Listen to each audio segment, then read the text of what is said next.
Lors de votre dernière apparition publique en juillet 2015, à votre retour d'Indonésie, vous assuriez aux médias, à tout le monde, ne plus être dans l'urgence pour sauver votre mari.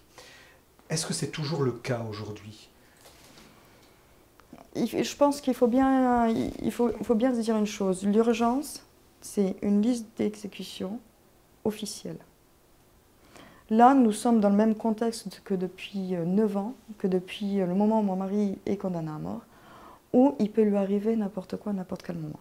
On est toujours craintif, bien sûr que je suis craintive, bien sûr, mais comme je l'ai été toutes ces dernières années. Bien sûr qu'on reste vigilant, on sait, et comme d'habitude, il y a toujours cette pression, et elle restera. Mais là, dans l'urgence, non. L'urgence, vous la comprendrez le jour où je repartirai en Indonésie d'urgence. La semaine dernière, lors d'une tournée en Europe, le président indonésien a à nouveau justifié l'application de la peine de mort pour les trafiquants de drogue. Dans l'archipel, des pressions se multiplient et certains journaux évoquent une troisième liste d'exécutions en préparation. Êtes-vous inquiète, à proprement parler, actuellement?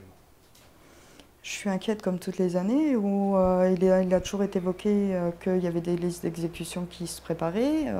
Tous les ans, de toute manière, c'est le message qui est passé.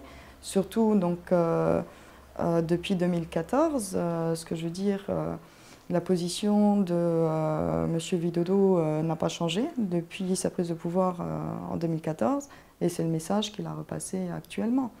Donc, il y a une pression, mais elle est pareille que les mois précédents, que l'année dernière, que depuis qu'il a déclaré cette guerre aux trafiquants de drogue. Avez-vous prévu de retourner en Indonésie?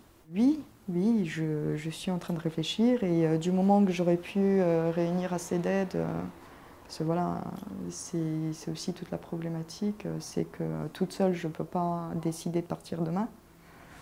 Donc tant que je n'ai pas cette aide qui va pouvoir me permettre de partir, et puis bon voilà, je suis avec mon fils aussi de 4 ans, donc